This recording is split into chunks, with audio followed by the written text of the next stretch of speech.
अस्सलामुअलैकुम दोस्तों, क्रिकेट के शौकीनों के लिए वो लम्हा आखिरकार आ पहुंचा जिसका हर पाकिस्तानी और भारतीय मद्दाह बेचैनी से इंतज़ार कर रहा था। पाकिस्तान और भारत के दरमियान ये टाकरा सिर्फ एक मैच नहीं बल्कि एक बड़ा क्रिकेट मार्का और पाकिस्तान के लिए इज़्ज़त और वक़ार की जंग बन चुका है। जज्बात का तूफ़ान, जोशो खरोश की इंतहा और हर तरफ यही सवाल कि इस बार बरतरी किसके हिस्से में आएगी। ग्राउंड में माहौल पहले से ज़्यादा गर्म है और इस बार मुकाबला मामूली नहीं बल्कि तारीख़ी होने जा रहा है, क्योंकि पिछले मैच के बाद ये एक रवायती हरीफाना मैच नहीं बल्कि एक प्रॉपर जंग की शक्ल इख्तियार कर गया है। और पाकिस्तान और पाकिस्तानी क्रिकेट बोर्ड हर तरह से हर किस्म की प्लानिंग स्ट्रम कर रहे हैं कि किस तरह भारत को अगले मुकाबले में शिकस्त देनी है, क्योंकि पाकिस्तान सुपर 4 के इस मरहले में भारत से शिकस्त अब किसी कीमत पर भी अफोर्ड नहीं करना चाहता। पाकिस्तान क्रिकेट टीम ने इस बड़े मैच से पहले ऐसी शानदार और धमाके खेज तब्दीलियां की हैं कि मुखालिफ टीम के होश उड़ गए हैं।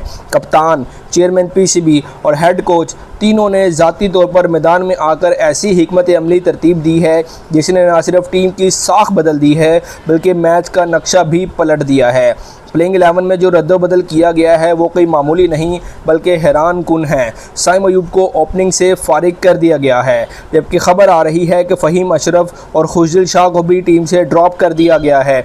उसके बाद मुखालिफ टीम के लिए सूरत हाल और भी मुश्किल हो गई है, क्योंकि पाकिस्तान ने बड़े ही ज़बरदस्त टीम कम्बिनेशन तैयार किया है। पाकिस्तानी शायकीन में इस वक्त नया जोश, नई उम्मीद और भरपूर एतमाद दिखाई दे रहा है कि इस बार ग्रीन शर्ट्स अपनी भरपूर ताकत के साथ मैदान मारने के लिए बिल्कुल तैयार है। और इसके अलावा नाज़रीन, ओमान की टीम ने जिस तरह से इंडियन टीम को एक्सपोज किया वो पाकिस्तान के लिए एक मोहरा साबित हो सकता है, क्योंकि ओमान की टीम जब बॉलिंग कर रही थी तो उन्होंने बॉलिंग करते हुए इंडिया के 8 बैटर्स को पवेलियन की राह दिखाई, और जब बैटिंग की बारी आई तो ओमान के 60 स्कोर तक ओपनर्स ही खेलते रहे, उनका कोई खिलाड़ी आउट नहीं हुआ। यानी उनके फास्ट बॉलर्स, उनका बुमराह, उनका पांड्या, उनका कुलदीप यादव, कोई भी खिलाड़ी ओपनर्स को आउट करने में नाकाम रहा। अब पाकिस्तानी टीम भरपूर जोश और जज्बे के साथ तैयार है। ओमान की टीम से सीखा है और बाकी उन्होंने अपनी पर्सनल तैयारी की है कि हमने कैसे उनको टैकल करना है। दोस्तों, आइए सबसे पहले बात करते हैं पाकिस्तान की उस नई और ख़तरनाक प्लेइंग 11 की जो आगा सलमान ने बड़ी मेहनत और सोच विचार के बाद तैयार की है। बल्कि चेयरमैन पीसीबी मोहसिन नकवी ने भी सख्त हिदायत की है कि किसी किस्म की भी कोई कोताही, कोई गलती भारत के खिलाफ मैच में बर्दाश्त नहीं की जाएगी। आगा सलमान खुद इस टीम के बारे में कह चुके हैं कि भाई ये है असल बेस्ट 11, इससे बेहतर बनाना मुमकिन नहीं। यानी ये वो स्क्वाड है जिस पर मुकम्मल यकीन किया जा रहा है कि ये भारत के खिलाफ मैदान में उतरकर बड़ा कारनामा सरअंजाम दे सकता है। ये वो 11 है जिसके हर खिलाड़ी का इंतखाब सोच समझ कर किया गया है। बड़ी लंबी तवील मीटिंग्स के बाद इसका इंतखाब किया गया है और हर पोजीशन को मजबूती देने के लिए नई हिकमत अपनी अपनाई गई है। इस टीम में सबसे पहला नाम आता है नाज़रीन साहिबजादा फरहान का, जो इस वक्त पाकिस्तान के सबसे बाएतमाद ओपनर शुमार होते हैं। अगरचे दूसरे ममालिक के खिलाफ वो मुसलसल बड़ी इनिंग्स ना खेल सके, लेकिन पिछले मैच में भारत के खिलाफ उनकी जुर्रत और एतमाद हमें उन्होंने दिखाया वो कोई किसी चीज़ से कम नहीं था। उनका खेलने का अंदाज़, क्रीज पर खड़े रहने का तरीका, बड़े शॉट्स लगाने का हौसला, ये जाहिर कर रहा है कि इस बार वो बड़ा सरप्राइज़ दे सकते हैं। और नाजरीन, साहिबजादा फरहान वो वाहिद T20 प्लेयर हैं जिसने T20 में बुमराह को छक्का मारा है। पाकिस्तानी शायकीन को उनसे इस मैच में भी ख़ास उम्मीदें हैं और सबकी नज़रें उन्हीं पर जमी हुई हैं कि साहिबजादा फरहान इस मैच में क्या करते हैं। नंबर 2 पर नाजरीन जो तब्दीली की गई है वो इस मैच की सबसे बड़ी और अहम तब्दीली है। जी हाँ दोस्तों, फ़खर ज़मान को दोबारा ओपनिंग पर लाकर पाकिस्तानी टीम मैनेजमेंट ने ना सिर्फ एक बड़ा फ़ैसला किया है बल्कि मैदान में एक नया तासर भी पैदा किया। साइम अयूब की मुसलसल नाकामियों के बाद टीम ने यह तय किया है कि अब ओपनिंग पर वही खिलाड़ी उतारे जाएंगे जो तजर्बा और जारियाना अंदाज़ रखते हों, और इस मामले में फ़खर ज़मान का कोई सानी नहीं। हकीकत यही है कि फ़खर ज़मान की असल ताकत ओपनिंग में ही है। जब भी वो इब्तदाई ओवर्स में बैटिंग के लिए आते हैं तो मुखालिफ टीम के बॉलर्स पर दबाव बढ़ जाता है। इसलिए अब फैसला किया गया है कि फ़खर ज़मान को बतौर ओपनर भेजा जाएगा। अगर नाज़रीन फ़खर ज़मान पावर प्ले का भरपूर इस्तेमाल कर गए तो पाकिस्तान मैच में बहुत आगे निकल जाएगा। उनकी शॉट्स, उनका कॉन्फिडेंस और खेलने का अंदाज़ माहौल का मैदान ही बदल देता है। इस बार टीम ने साहिबजादा फरहान और फ़खर ज़मान को ओपनिंग के लिए चुना है। ये वो कॉम्बिनेशन है जो भारतीय बॉलर के लिए दर्द सर साबित हो सकता है। दोनों खिलाड़ी अपनी फॉर्म और तजर्बे की बुनियाद पर जारहाना बैटिंग का मुजाहिरा कर सकते हैं और पाकिस्तान को मजबूत आगाज़ भी फ्राहम कर सकते हैं, जो बड़े मैचेस में कामयाबी के लिए ज़रूरी होता है। नंबर 3 पर नाजरीन इस बार साइम अयूब को रखा गया है। अगरचे कुछ शायकीन उनकी परफॉर्मेंस पर सवाल उठा रहे हैं, मगर वन डाउन पोजीशन में उन्होंने माजी में चंद काबिल ज़िक्र लम्हा ज़रूर दिए हैं। आगा सलमान ने यह फ़ैसला ख़ास तौर पर इसलिए किया कि शायद यह पोजीशन साइम के खेल के लिए ज़्यादा साजगार हो। अब सबकी नज़रें उस नौजवान खिलाड़ी पर हैं कि वो इस मौके का भरपूर फ़ायदा उठा पाते हैं या नहीं। साइम अयूब की ताकत और कमज़ोरी दोनों वाज़िया हैं, मगर एक चीज़ यकीनी है कि उसके खेल में जोश और जोड़ मौजूद हैं, जो टीम के लिए कारआमद साबित हो सकता है। नंबर 4 पर मोहम्मद हारिस हैं।